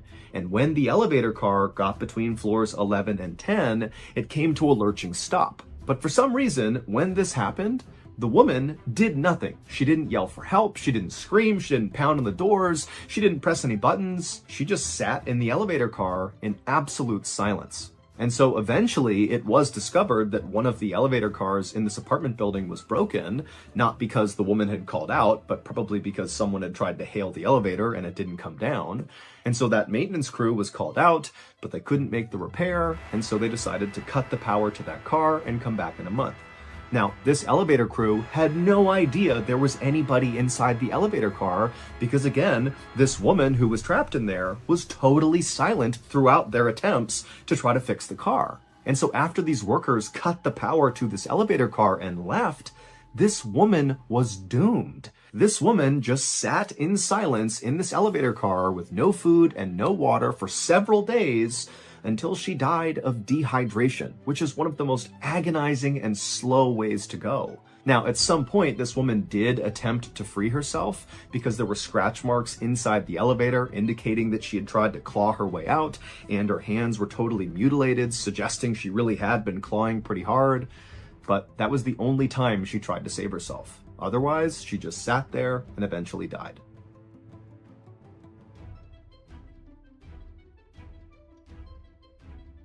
At around 5:20 p.m. on August 31st, 2007, a young couple stepped onto the beautiful sand of Yelpo Beach, which is located at the very southern tip of South Korea. The couple grabbed each other's hands and smiled in excitement as they looked out on the water and saw all these fishing boats that dotted the horizon, and then behind them were all these beautiful mountains. I mean, this was a spectacular place. They couldn't believe that a place so gorgeous and so remote was located only a 1-hour train ride away from the busy city where they went to college. The couple's names were Kim and Chu. Kim was 21 years old, and he was an athlete and a very dedicated student. And Chu, she was 20 years old and also very studious, but maybe unlike Kim, she was a bit more reserved and shy. In fact, Kim was Chu's very first serious boyfriend, and she absolutely adored him. And in fact, this was going to be the couple's kind of big first trip that they would take together. It was a Friday, and Kim and Chu planned to spend the entire weekend exploring this place called Yelpo Beach. Yelpo Beach is located right against this quaint little fishing village, and it's famous for its beautiful silver-colored sand. In fact, the beach is so famous, lots of people come out here and just camp out on the beach because it's just so beautiful. There's also a very busy open-air seafood market right nearby, which is really cool because all the fishermen come in and literally offload their catch right onto the table, and they sell it to people coming by. And also up in the mountains, you could see these beautiful bright green crops, which were tea plantations that made the air in Yelpo Beach kind of floral and sweet smelling. But before Kim and Chu began exploring all the kind of main tourist attractions, they wanted to go check out the fishing pier, which was not really a touristy attraction. It was just a regular fishing pier. But, Kim and Chu had been on this hour-long train ride and they wanted to stretch their legs, and the sun was starting to go down, and so they figured they could walk out on the pier, have a beautiful view of the water, and watch the sunset, and then after that, they could go kind of explore the main areas. And so Kim and Chu, still holding hands, began walking on the silver sandy beach in the direction of this fishing pier off in the distance. And as they were walking, Chu pulled out her camera and was taking all these pictures. But then at some point, Kim, who again is holding Chu's hand, he just abruptly stops and kind of squints his eyes and looks off in the distance towards the fishing pier. And Chu, she puts her camera down and asks Kim, what's going on? But Chu, without even saying anything to her, just raises his hand and points. And then seconds later, Kim and Chu were running down the beach. The next day, Chu was supposed to call her mother and check in about how the trip was going so far, but she never did. And so her mother eventually tried calling Chu later in the day, but it went straight to voicemail. And then also when Chu's mother called Kim, Kim was also not answering his phone. And so by the end of this day, when Kim and Chu's parents had not heard from their child, they did not wait for any more information. They knew this was so uncharacteristic of these two to go completely radio silent with no reason that the parents just went straight to the police and filed missing person reports. The police would launch an investigation very quickly, but they didn't have much to go on. All they knew was 2 adults were not answering their phone, but that was it. And so they started by trying to locate Kim and Chu's phones, but neither phone was giving off a signal, so they couldn't find them. And so next, the police went to Yelpo Beach and began talking to people who were there on the day that Kim and Chu were to ask them if they had noticed anything funny, if they had seen the couple, did you notice them fighting? Were they talking to anyone unusual? I mean, anything. But nobody remembered anything out of the ordinary, and the few people who had seen Kim and Chu on the day they were at Yelpo Beach, they said they seemed like a very happy, normal couple that were not fighting at all and were just enjoying their time in Yelpo Beach. And so over the course of that weekend, the police tried everything they could to try to locate Kim and Chu and figure out what happened, but they really made no progress whatsoever, and Kim and Chu never checked in by the end of that weekend. But everything would change on that Monday, September 3rd. On that day, a fisherman spotted a body floating in the water near Yelpo Beach, and it was Chu's body. And then 2 days after that, on September 5th, Kim's body washed up at a dock at a nearby fishing village. Both Kim and Chu were totally unrecognizable after being submerged in water for as long as they had been. Autopsies would show that Kim and Chu also had lots of bone fractures, but it wasn't clear if they were beaten by someone or something and that's what caused the fractures, or if they were just a product of being in the water for so long and smashing into rocks and boats and that kind of thing. But the police thought, this looks like there could be foul play involved. Maybe they were murdered. And so the police went back and began scouring all the footage from all the cameras at Yelpo Beach to see if maybe they could find some clip that would show what happened to this couple. And eventually, one of the detectives who was looking through all this footage found something really interesting. He found a very short clip of the couple over at that fishing pier that they had been walking towards. However, they were not up on the fishing pier like you would expect. They were below the fishing pier on the sand, and they were kind of standing next to each other, holding each other close, and there was nobody else around them. It was like this totally weird thing. Now, as weird as this was, because it made no sense for them to be below the fishing pier, there didn't appear to be any hazards or other people or anything near them. It was like they just chose to be under there for some reason. But regardless, the police would actually use this video clip to close the case. The police would say that, based on this clip, it appears that this was the final moment of the couple, underneath this pier, and then something happened. Either an accident, they might have fallen in the water or something and they drowned, or maybe, this couple elected to take their lives together. And while Kim and Chu's families vehemently disagreed with the police assessment, there was nothing they could do. The case was now closed. Nobody was trying to figure out what happened to Kim and Chu. That is, until 4 weeks later, on September 26th, 2007, when 2 more bodies, 2 young women, washed up on shore right around the same area where Kim and Chu had. The 2 young women had a lot of similarities to Kim and Chu. They were in their early 20s, they were tourists at Yelpo Beach, and their autopsies discovered that they had several bone fractures. And so this was enough for the police to launch a much bigger investigation into what was going on at Yelpo Beach, which included reopening the Kim and Chu case. And so a detective was assigned to go back through all the evidence in the Kim and Chu case and kind of re-examine it. And so this detective did look through all these pictures, and he would find one picture that broke the case wide open. Back on the night that Kim and Chu were at Yelpo Beach and they began walking towards the fishing pier, Kim had abruptly stopped and raised his finger and pointed at something, and then seconds later, he and Chu were running in that direction. Well, what Kim had spotted was a fisherman who was standing below the fishing pier, and he was very obviously making his way over to his fishing boat to go back out on the water. And Kim just felt like it would be really cool to go ask that fisherman if they could join him and go out on the water with him on his fishing boat to get a view of Yelpo Beach that way. And Chu, when she heard this idea, thought it was a great idea, and the two of them ran to the pier to try to catch this fisherman before he took off. And so that was why there was footage of the couple standing underneath the fishing pier. They were actually talking to this fisherman who could not be seen in frame. The fisherman was a 70-year-old man named Wu Jun-gwen, and he made his living selling octopus. And at first, when Kim and Chu approached Wu and asked to go with him on his boat, he said, "No, I don't want you to come with me." But Kim and Chu seemed really desperate to go out with him, and finally he relented and said, "Okay, you can tag along."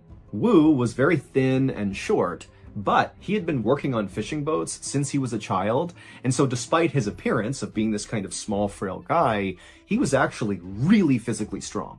And despite Wu's kind of harmless-seeming exterior, inside, Wu was a very, very disturbed person. The reason Wu did not want to bring Kim and Chu with him out on this boat is he knew he would have an urge that he would not be able to control. But when they kept begging him over and over again to go with him, he finally just accepted that this was going to happen. He allowed them on his boat, he brought them out onto the water, and sure enough, he would act on those urges. Once Wu's boat was out on the water far away from the beach, he immediately pushed Kim overboard, and so Kim falls into the water, and then Wu grabbed this long metal grappling hook and began beating Kim in the water on his face, his arms, his hands, as Kim desperately tried to climb back in the boat. And eventually, Wu literally beat Kim to death. And at the same time, Chu is on this boat watching this happening. And so after her boyfriend has been beaten to death, Wu turns on Chu and does the same thing to her. He chucks her overboard and beats her until she dies from this grappling hook.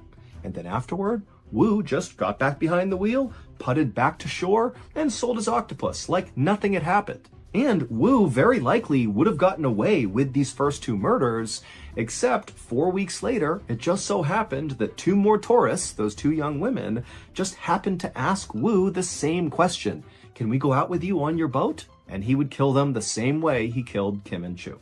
Except one of those two young women, Wall brought them out onto the water, and sure enough, he would act on those urges. Once Wu's boat was out on the water far away from the beach, he immediately pushed Kim overboard, and so Kim falls into the water, and then Wu grabbed this long metal grappling hook and began beating Kim in the water on his face, his arms, his hands, as Kim desperately tried to climb back in the boat. And eventually, Wu literally beat Kim to death. And at the same time, Chu is on this boat watching this happening. And so after her boyfriend has been beaten to death, Wu turns on Chu and does the same thing to her. He chucks her overboard and beats her until she dies from this grappling hook. And then afterward, Wu just got back behind the wheel, putted back to shore, and sold his octopus like nothing had happened. And Wu very likely would have gotten away with these first two murders, except 4 weeks later, it just so happened that two more tourists, those two young women, just happened to ask Wu the same question. "Can we go out with you on your boat?" And he would kill them the same way he killed Kim and Chu.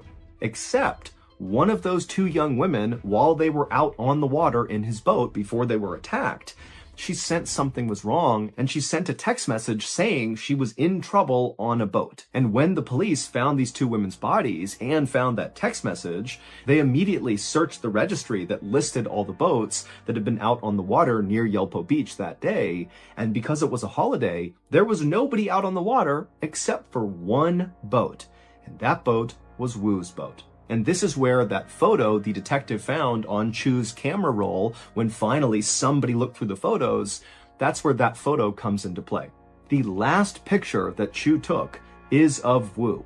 Wu is right in front of her. He's piloting the boat out into the open ocean, and Chu just took a picture of him, not knowing what was actually happening, that this guy was driving her out to her death. Ultimately, Wu would be convicted of the murders, even though he didn't really offer up any clear explanation as to why he killed these people. He just kind of acted on these urges, so to speak, and he would be sentenced to death, and he would become the oldest death row inmate in South Korea.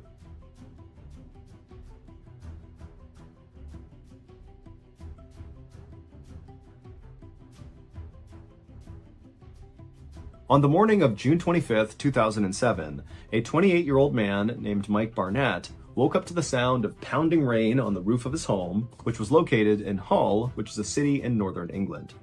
Mike groaned as he rolled out of bed. It had been raining like this for the past month, and he and the rest of the people in Hull were just totally over it.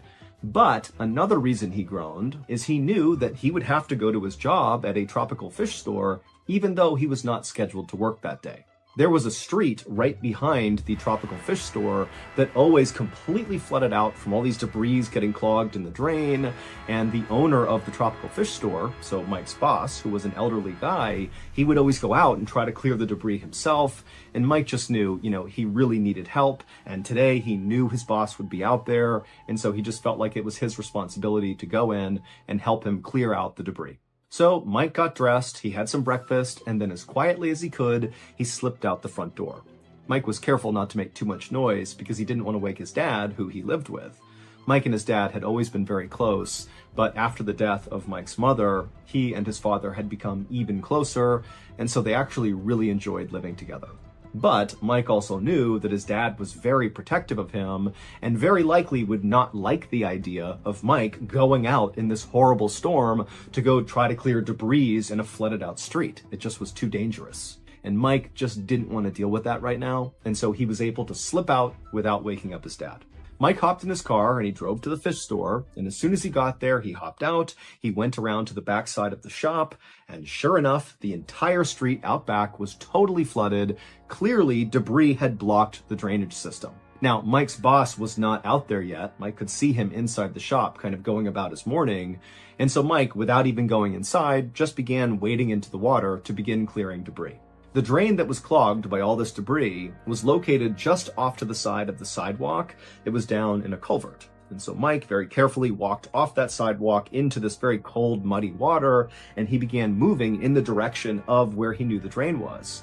And so as he's walking, the water is down to his ankles, maybe up to his knees at some point, but he gets closer and closer to where he knows this drainage is down in this culvert. And suddenly, Mike begins feeling this unbelievable suction at his feet that began pulling him basically straight down. Mike tried to move, but his feet were anchored to the ground, and then before long, he began getting pulled forward towards this drain, and then down he went. And as he went all the way down to his neck in the water, he felt this unbelievable pain in his thigh. Mike didn't know it, but his leg had been sucked through the drainage gate that was all blocked up. There were still some holes in it, and so his leg had gone through one of those holes, and it had pulled him all the way up to the top of his thigh and brutally snapped his leg in the process. And so Mike is in blinding pain from his leg being shattered and run through this grate. And he's literally up to his neck in this frigid water, and the wind's blowing and it's raining and the water's going in his mouth. And so Mike begins to panic and he's trying to pull himself out. He can't. And then he begins screaming for help. And at that moment, the owner of the fish store, who was still inside the store, looked out the window and he saw Mike flailing around. And instinctively, the owner could tell just from the panicked look on Mike's face that whatever was happening to him was an emergency. And so the owner just picked up the phone, called the police, and after telling them what was happening, the owner ran out to Mike. When the first police officers arrived on the scene, Mike was still in the water up to his neck, and the shop owner was right next to him. And the police officers, they assessed the situation in front of them, and they thought, okay, clearly this guy, Mike, is trapped in the water. This is serious, but we can pull him out. That's the obvious solution here. And so the two officers walked up to Mike, they waded through the water and got on either side of him, kind of pushing the shop owner out of the way. And then the two officers grabbed Mike's shoulders. These are strong police officers, and they began pulling on Mike. And as soon as they did, Mike let out this unbelievably loud scream of just pure agony. And in fact, his scream was so guttural that the two officers let go and were kind of startled by it. And very quickly, these officers realized this situation is far worse than it appears. Because not only is this guy totally stuck and he can't be moved, but, they're looking around and the rain is still coming down and it's clear the water is still slowly rising. And because Mike's body was situated over the grate, he himself was causing even more blockage, increasing how much the street was flooding. Meaning the officers knew they had to get Mike out as soon as possible or he would drown.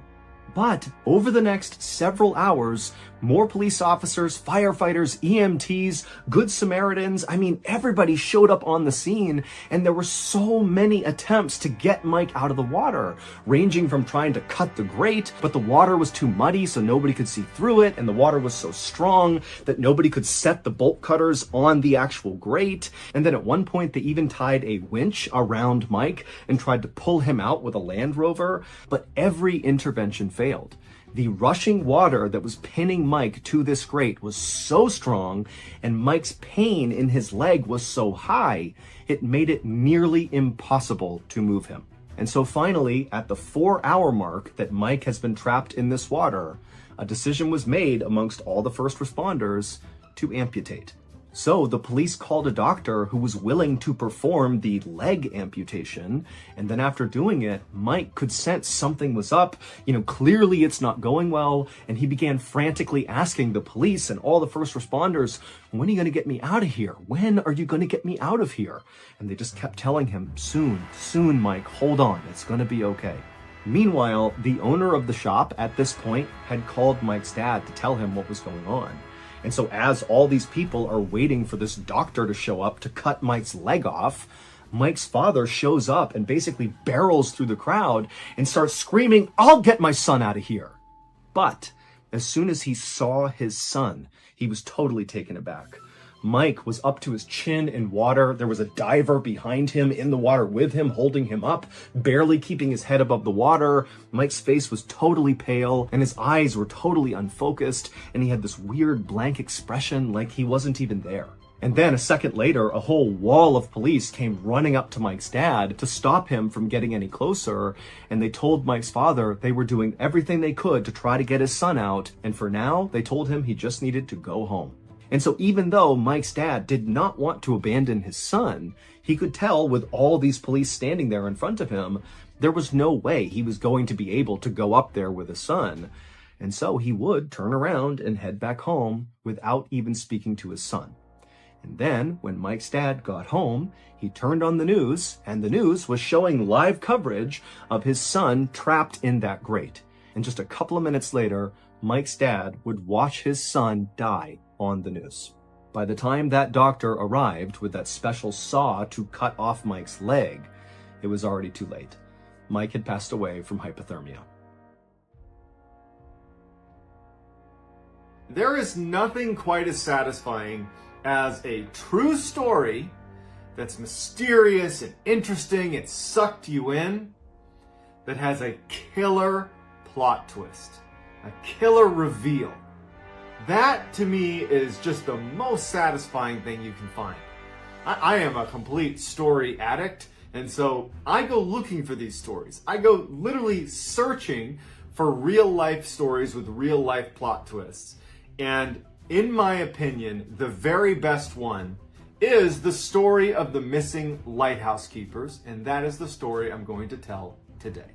So the too long didn't read version of this story is a crew is sent out to this lighthouse off the coast of Scotland. They're being sent out there to relieve the workers that are there, provide new supplies, and just kind of make sure everything is okay. When they get out there, nothing is okay. The 3 lighthouse keepers are missing. The island and the lighthouse are kind of in disarray. And then they find the lighthouse keeper's logbook, which, needless to say, is very strange. It has some entries in it that don't really add up. And then when you combine those entries with what some people had to say on the mainland that were watching the island, it really doesn't add up. So it creates this really epic plot twist. It's absolutely worth watching to the end, I promise. So let's get there. Off the coast of northwestern Scotland lies a stretch of 7 small islands. It's called the Flannan Isles.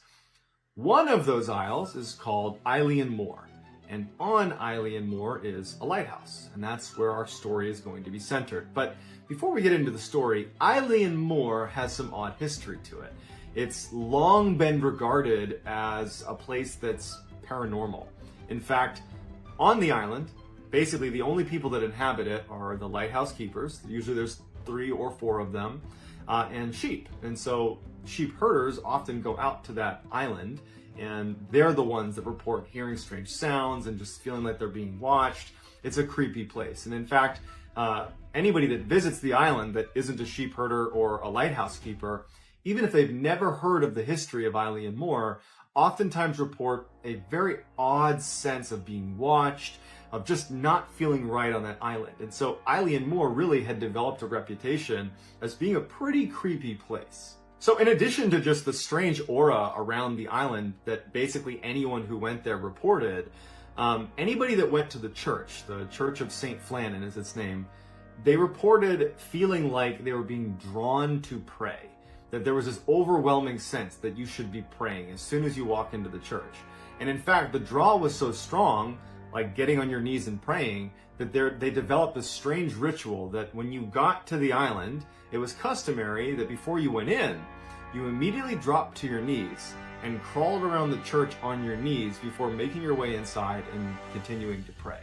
So just a strange place with strange rituals. That's the scene that is set for this true life, very strange mystery. In December of 1900, a steamboat was passing by the Flannan Isles, and as they rounded their way past Eilean Mor, they noticed that the light was out. The lighthouse was not operational.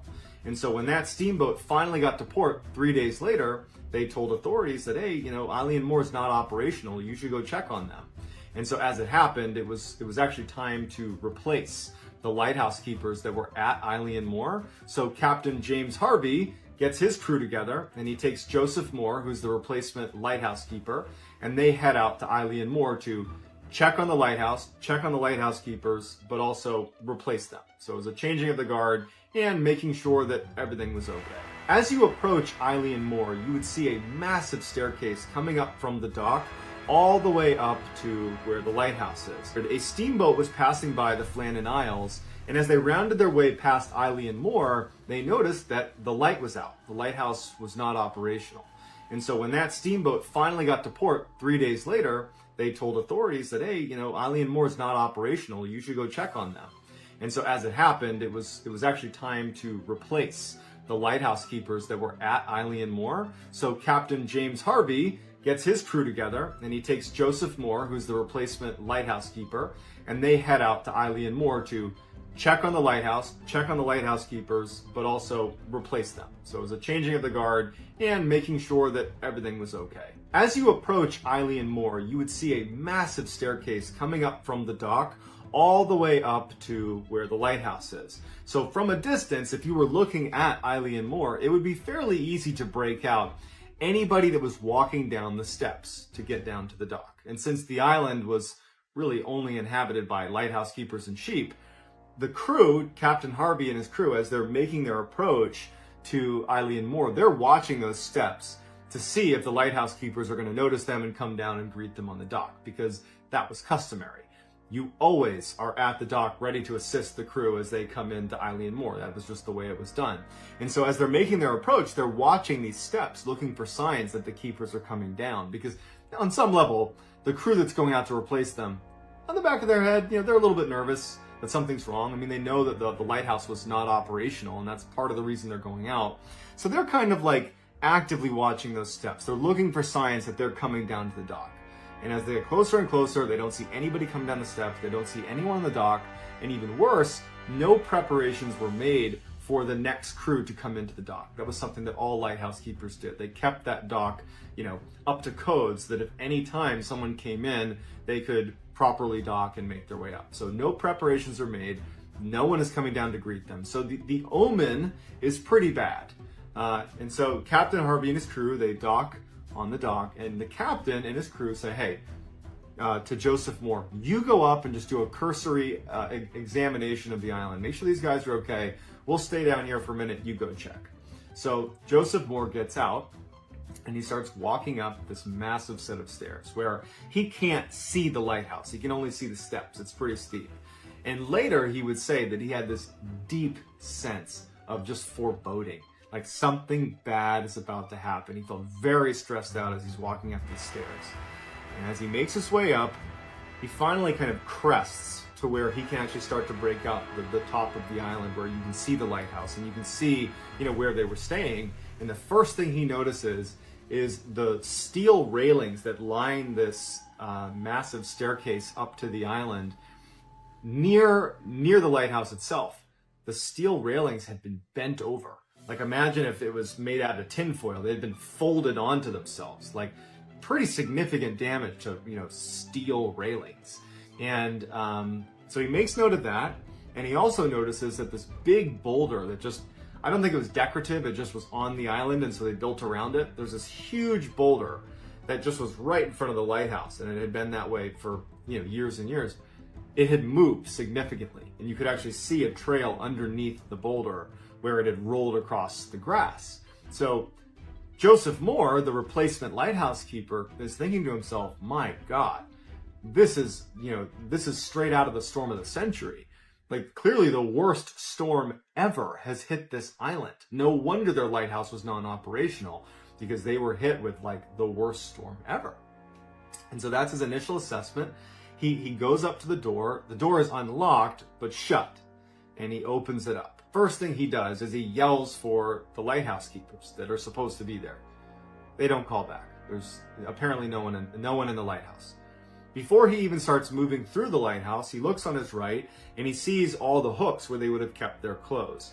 And one hook still is holding an oilskin jacket. And anytime you would leave the lighthouse, especially if you were leaving the island for some reason, there is no reason in the world you would not be wearing that jacket. So it's another kind of bad sign. It means that if they're not here, if the 3 lighthouse keepers are not inside of this lighthouse, why aren't all 3 oilskins gone with them? It's another sign that something terrible has happened. He looks into the kitchen, and on the kitchen table is plates of meat. There is, pickles that have just been pulled out of a jar, and a couple of the chairs have been upturned. And he also noticed that the mechanical clocks had stopped. And so he's thinking to himself, okay, something happened where they left in a hurry, because they toppled over chairs, they left food on the table, someone forgot their jacket. He continues moving through the lighthouse, and he gets to their bedrooms, and all of their beds are unmade. Again, it was kind of customary that you would never leave the lighthouse unmade. You would make your bed because someone else could be coming in to relieve you. And so it was yet another sign to Joseph Moore that something had happened suddenly that caused the lighthouse keepers to abandon the lighthouse. Combining that with the massive damage from the storm, he's starting to think, something happened, this horrible storm is coming through. Like, maybe it got really bad really quickly, and they didn't have time to make proper preparations. They didn't have time to do the things that were customary. They just had to kind of boogie out of there. So Joseph Moore returns to Captain Harvey and says, this is what I saw. And so Captain Harvey and the crew go back up, and they kind of see it for themselves. And Captain Harvey ends up sending a telegram back to the mainland explaining that there has been a horrible tragedy here. A dreadful accident has happened at the Flannans. The 3 keepers, Ducat, Marshall, and the Occasional, have disappeared from the island. The clocks were stopped, and other signs indicated that the accident must have happened about a week ago. Poor fellows. They must have been blown over the cliffs or drowned trying to secure a crane or something like that. After Captain Harvey sends this telegram, he and Joseph Moore and the rest of the crew continue to kind of search the island and do some investigating. And they discover the logbook that the 3 lighthouse keepers had been keeping. And so all of the entries are pretty standard. It was, common practice that you would mark down what happened that day, what ships you saw, just kind of basic log keeping of the lighthouse. But they start getting really interesting on December 12th. On December 12th, the leader of the 3 lighthouse keepers noted that severe winds, the likes of which he had never seen before, he's been doing this for decades, are passing through the island. And he's acting pretty worried about whether or not the lighthouse will be able to withstand this storm. He also noted that the other 2 lighthouse keepers were not doing well. He said one of them had been basically just praying nonstop. The other had been doing a bit of crying. Now, the man he's describing that is crying over the intensity of the storm was known on the mainland as one of the toughest, saltiest men on the planet, who had weathered dozens of hurricanes out on islands all by himself. And so for him to be crying over the severity of the storm just shows you how severe the storm really was. The entries on the 13th and 14th point to them believing that they're not going to get out of the storm alive. At this point, all 3 of them are just praying nonstop and are kind of anticipating at some point they're just going to get swept off the island. Then on December 15th, it just says, storm ended, sea is calm, God is over all. So Robert Moorhead, who is one of the leaders of the investigation, said that basically on December 15th, after that final entry was made, they must have gone down to the dock to secure some of the supplies and just kind of make sure that it wasn't totally damaged from all of the storm, and a rogue wave from this storm must have swept them away. When word got to the Scottish mainland about what had happened to these lighthouse keepers, the people that sat on the coast facing Eilean Moor, they were really confused, because whenever there's a storm out at Eilean Moor, they can see it because the island's not that far off the coast and they can see the storm. But over the past few days, namely December 12th to the 15th, which was the time period those log entries were made about the storm passing through, the people on the mainland of Scotland said that not only was there no storm, but in fact, the visibility onto Eilean Moor was better than it had been in years. They saw parts of the island that were only visible in perfect circumstances, meaning there was never any storm. So what the heck happened to those lighthouse keepers? What were those log entries about? Why were they drawn to tears? How did the railings get flipped over and the boulder get moved aside? Where did they go? In the years following their disappearance, other keepers were sent out to man that lighthouse, and all of them reported hearing someone yelling the names of the 3 lighthouse keepers that went missing. So pretty creepy stuff, and unfortunately it's still very much an unsolved mystery despite the official statement by Robert Moorhead. And so I'd love to hear in the comments what you think might have happened to the lighthouse keepers and what could possibly explain